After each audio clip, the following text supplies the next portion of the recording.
Hey guys, welcome to another episode of the High Ticket Coaching and Consultant Strategy and Growth Show. Now, if you listen to this interview anywhere else but within our private Facebook community called High Ticket Client Attraction Insider Circle, then we'd definitely love to have you come check us out. That group was put together specifically for coaches, consultants, and service providers who are serious about getting up to that 6 and that 7-figure level. So if that's you, definitely come check us out. So today I want to introduce you to one of the members of our community, Michael Merritt. Welcome, Michael. Welcome, sir. How are you today? I'm doing awesome. I just had a little puppy bark back there. You did. You heard my little one behind me back there. Let me know she wanted to go inside. I'm on the back porch. She's like, it's hot out here. Let me in. Love it. Awesome, Michael. So, hey, tell us, what is it that you do? Well, basically, I've been a paramedic for 26 years. Mm-hmm. I've been in all facets of the medical business. I was a firefighter for 11 years, always working in the emergency department, the ambulance, the helicopter, teaching for American Heart for about 25 years. And I moved people through my medical educational business. I took it full-time about 7 years ago, and so I teach medical classes, be it CPR or advanced medical classes. But through the years, I realized in my classes that healthcare providers, students of mine, one after another would come up and tell me, Mike, you really motivated me today. You really inspired me to be different today. You really brought some faith into a class when we were talking about coping with death in a tough situation. And man, I appreciate the faith. And so about 5 years ago, I really started thinking God was pushing me towards ministry, and I prayed upon that. And about a year or two back, he said, Mike, I want you to be a life coach. So I became certified as a life coach, then took on the KBB program this year, and am running through that guy and trying to obtain all the value that I can. And so thus the Mastermind logo behind me, because, man, that's where I'm building right now, my platform. But just trying to get out there and spread the word of motivation, inspiration, faith, hope, and love, and help everyone that is stuck get from stuck to unstuck. That's my goal. The broken, anybody that needs help, that's what I've always been there to do. And take complex subjects, break them down for an easy way to understand and apply them that way. Mm-hmm. Love it. So in essence, you got a pretty extensive background there then. Yes, sir. I've been in the business for a little while. Yeah. Mm-hmm. And so being able to be in my business, I always say, it's kind of prepared me for the speaking game, because I've been teaching and speaking for a lot of different places and events and in some big rooms, and never had a problem speaking in front of anybody. So I love to take my information to the masses. And so I think that my teaching career has kind of prepared me for my further next step in my speaking career. Yeah. Now, is that what do you see as your main platform that you want to get into, the speaking realm? Absolutely. Yeah. Basically, I created my own platform, which is Born to Succeed. I have a podcast that's Born to Succeed. And so basically that's what I want to go out and just help everybody know that they're born to succeed. And so I want to go out to speak at anywhere I can, really, whether it's a Rotary Club or anything like that, to gain that wisdom from the groups as well, but also to spread that message of hope and faith and love. Mm-hmm. Awesome. Now, is that your personal logo? It is the Mastermind logo. So basically this comes straight from the KBB program. Mm-hmm. This is on one of their packaging type things. And so I just kind of grabbed that logo and threw it on here behind me on this. Mm-hmm. Love it. So what would you say as far as how's your journey been? Has it been a pretty exciting journey? Because I know most of the individuals on this who listen to the show as well too. Some of them are beginners. They're just getting started. Maybe some of them haven't even got started with their business yet. And the whole entrepreneurial thing, it's one of those places where there's a little bit of fear, right? They don't want to, because most of them maybe have a job or something. And Yes. They're like, I'm not sure if I could really do this and stuff like that. I'll leave my job to go do this. Like, how did you overcome that? Was it a pretty easy transition for you? It was not, man. That's a great question, because I basically had a part-time business, always working, teaching on the side from wherever I was working, at the ambulance or the fire department or the emergency department. I just kind of taught on the side, one to give back to the public, two to make some money. That I really found that was my passion. And so it really, at some point, it was just that direction, and it was God pushing me going, hey man, you got to do this. And so it was a leap of faith. And I say it was one of those where I was like, listen, I'm going to trust you. If you're telling me to do this, I'm going to trust you. But I left the salary position with that as a part-time job and took my business full-time in May of 2013.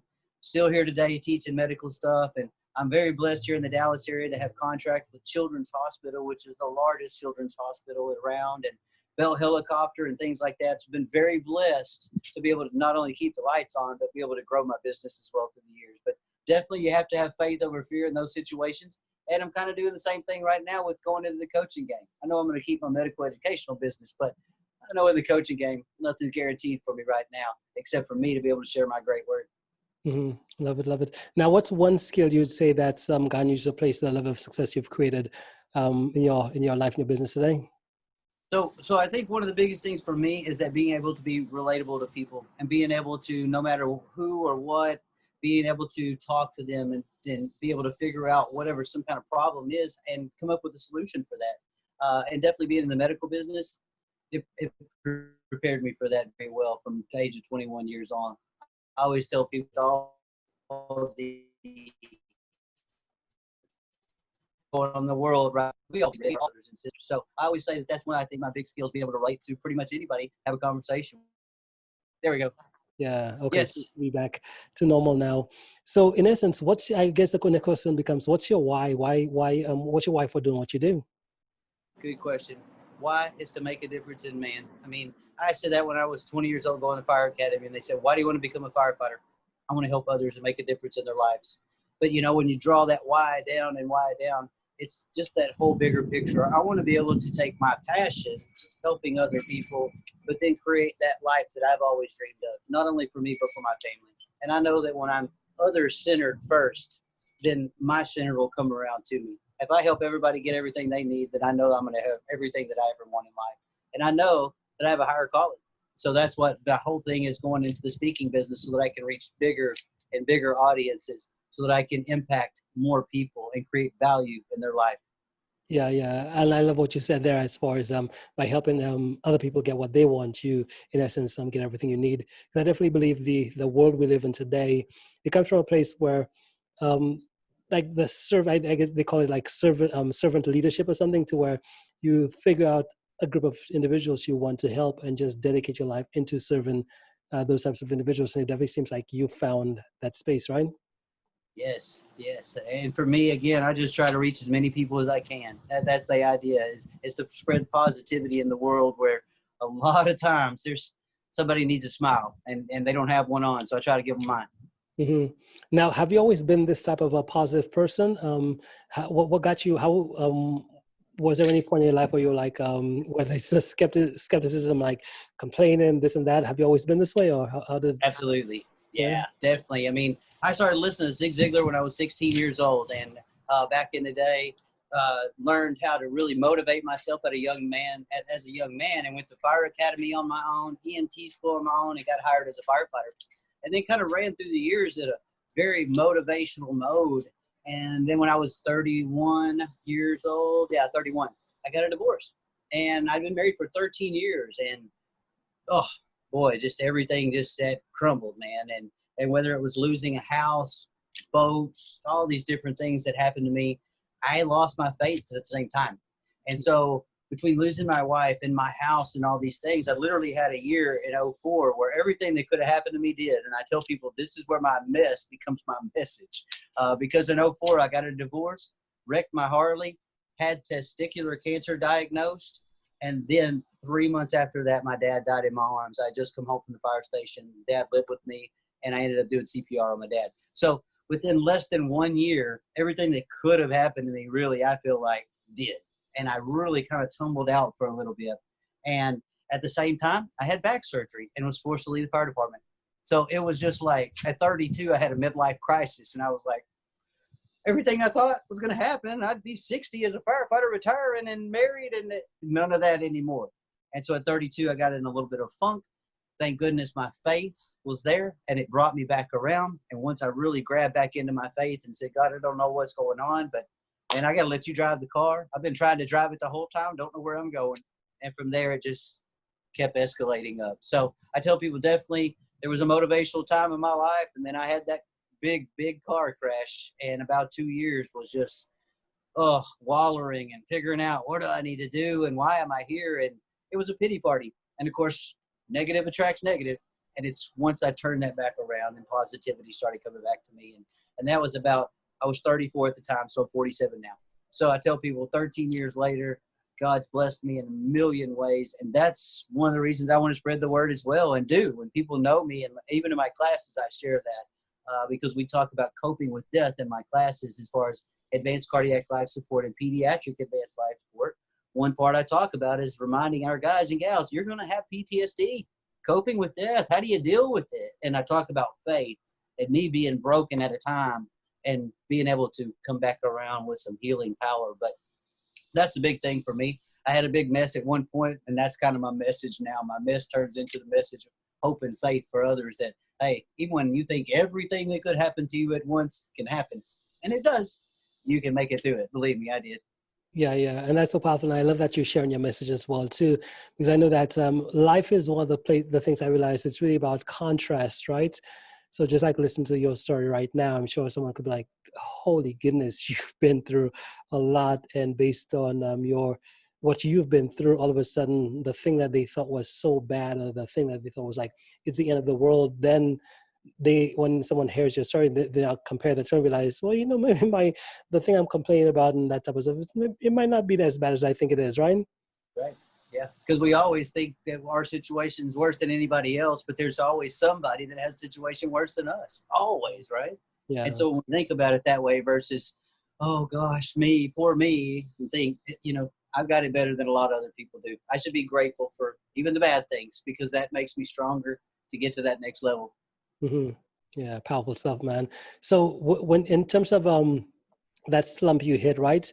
Was it something that in terms of how you start getting the foot into say, okay, let me start reworking, let me start getting back into the daily type of, whether it's disciplines, whatever, how did it start off for you? What was your process? Because as you said, you since when you were 16, you were already into Zig Ziglar, motivation, all these different things. But then when life happens, which is that those types of unpredictable things are things we never expect. We always hear about other people's, but we never expect it for us, and it happens. When you got to the lowest of your low point, how did that rise to the top start off for you? Good question. Yeah. It was basically just feeling like I was at the lowest point that I could really be and having a really great friend of mine that was a faith follower that pointed out to me, Mike, you're a faith follower, man. You're a man of God. Yeah, but you're getting further away and you need to be getting closer to it. And that really kind of started really resonating with me. And so I started really saying, instead of playing pity party for myself, going, I don't know why you would do all this to me, God. I mean, I really was a faith follower and I volunteer for Special Olympics and March of Dimes and 20 other organizations. How could you do this to me? All I do is give to other people. When I stopped having that mentality and went, okay, it's done. It's happened. Now, how do I go on from this problem and create the solution? And my buddy's right. I got to reach back to God to do this. I've turned my back on him when I needed him the most. And then sure enough, I did that. And of course, everything's divine intervention. I happened to be watching TV that Sunday, watched a little Joel Osteen, who's, Mr. Inspiration. I'm just about to turn the TV off and I'm inspired by Joel, and Fellowship Church comes on out of Grapevine, Texas. And I'm like, hey, that's at my back door. Wait a second. Who's this guy? And I watch him and I'm like, I'm going to that church next week. And I did. And I literally cried the whole sermon. Everything that he said was aimed right at me. I went back the next week. I regave myself to God. I got baptized again. And man, it was just at that point knowing, okay, God does give us stuff that we can't handle, so that I have to reach to him for faith. And he's sitting there swirling me. But until I reach out and say, hey, can you give me that paddle? I'm drowning in this water, right? And then he's like, I was sitting here on my toe the whole time, child. I was just waiting for you, right? That's how I was. And once I realized that, then I was like, oh, wow.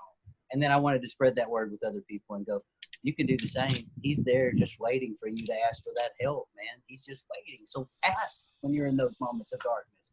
I need your help. I can't do this by myself, right? So that's kind of how it turned around for me. And then again, it was just the small steps, turning around, going spiritual.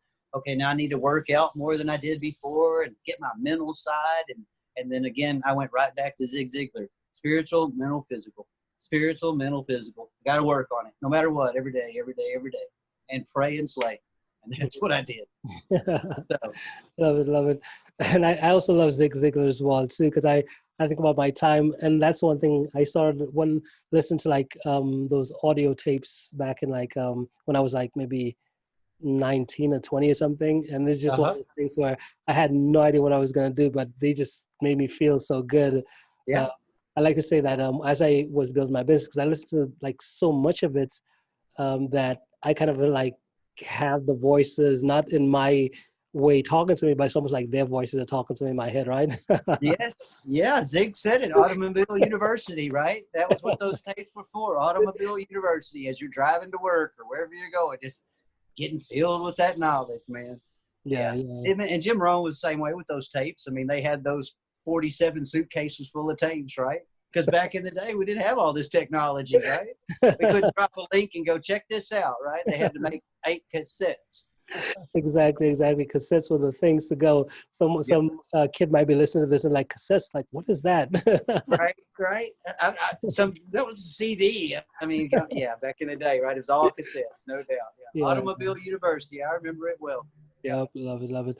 So what are you seeing in terms of, I guess a question I love asking as well too is as far as right now, how do you get your information? Like, how do you consume? Is it through podcasts, books? How do you get information right now? Good. So I'm a member of the KBB community, the Knowledge Broker Blueprint, Rise Up community, entrepreneur communities, all these different groups on Facebook. And then, of course, I read everything that I get my hands on. Because, of course, Jim Rohn told us, a long time ago, you can miss a meal, but don't miss a book. Great readers make great leaders. So I try to read everything that I can get my hands on. I read motivation, inspiration, but then I'll turn around and read faith, John Maxwell. I try to read a whole different variance of things to kind of round me out. But definitely a lot of Tony and Zig and Tom Ziegler as well, Zig's son. I read his book and Tony's book, Unshakable, and so all these other books. But that's what I always say is you need to get it from everywhere. I get it from YouTube, going watching videos on YouTube and look at Prince EA and just be like, man, that guy is powerful, And so that's what I do. I listen to everything that I can get my hands on, podcasts, YouTube videos.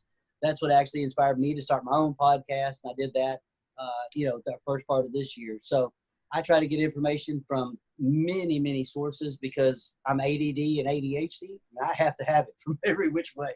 Yeah. Awesome. And also I love that what I call net time, which is when I have no extra time. So if I'm swimming or working out or something like that, then I can play a podcast. And I accomplish those two things at once. So I love to be able to do that as well. Love it. What about your podcasts? How long have you been doing it? I started my first podcast. I did it at the end of February. That was my first podcast. And I literally just was in my backyard one day, picked it up, started talking, just shot at the hip. And I did a second one, was about the same. And then in March, I actually went to a conference in Vegas, which was a podcast motivational conference from a podcaster that was from Ohio, Sam Crowley. The name of his podcast is Every Day is Saturday. And so I got a lot of tips there from that. And then I came home and was like, okay, I'm going to get this podcast out there because it's another way to spread the word. And so then I started making podcasts left and right. And then about probably a month or two back, I started doing interviews because I really liked that somebody coming on the show with me and doing a one-on-one interaction and be able to increase more value for our listeners. So that's what I've been doing a lot of lately as well. Awesome. How many episodes are you up to right now? I think I'm up to about 25. Nice, man. Beautiful. And I love podcasting as well because you get to meet so many, just like you said, you get to meet so many interesting people with different perspectives, all these different things. And I really believe that's really what life is, right? Getting more perspective, getting more context, getting more seeing things from a different way, right? Sure. Yeah. And being able to share just wonderful messages. I mean, last week I had a young lady on that she was a kidney donor. Her daughter at a very young age had failing kidneys. And here she was, imagine she was able to donate a kidney. So her whole thing is about raising organ donation awareness. So I was like, get on the podcast. Let's talk about it. Let's talk about what happened and tell your story and how we can raise awareness. And then we put links on the podcast and all that good stuff. And we put it on every platform. And, she was just like, thank you so much for helping me spread the word. I'm like, it makes me feel good. Thank you for letting me spread the word for you. I mean, gosh, that's great. So being able to get other stuff like that as well really lights me up because that's what I'm all about. Anytime I see that I'm helping somebody else, man, I get all the thrill out of that in the world. That's what it's all about. Awesome, Michael. Well, hey, man, appreciate that. Now, if someone wanted to reach out, what's the best way for them to connect? Yeah. So a phone number obviously is, they can call, which 2 different phone numbers. Mine's 214-962-6685. My wife's is 834-7159. She always answers the phone or it goes to message. They can contact us at Merritt, which is my last name, Merritt, merrittcoachinggroup@gmail.com. Our website, merrittcoachinggroup.com. And then my podcast, Born to Succeed, is out there on all the different platforms. So a lot of different ways to reach us. I do have a medical training business, advanced medical training, so they can find us there as well. I'm pretty much on Facebook, LinkedIn, Instagram, all those guys as well. So Michael Merritt, look me up. And again, as far as any way to contact, email, phone, whatever works best for you, hey, I'm good. Awesome. Love it. Love it. And guys, the links, Michael, he just mentioned here, and numbers, they will be either right above or below this video. So if you want to connect, go ahead and reach right out to him. Well, hey, man, thank you so much for making the time to be here today and sharing this wisdom, Michael. Really appreciate it. Do you have any final thoughts before we end? Oh, man, I just want to thank you for letting me get on here today and spread my word. And if there's anybody watching this, if I can create value for you or your customers, your clients, please give me a shout. I'd love to be able to help you. That's what I'm all about, spreading that message of faith, hope, and love. And, sir, you have a blessed day, and I appreciate you greatly. Awesome. Awesome. Well, enjoy. We'll talk soon. All right. Thank you.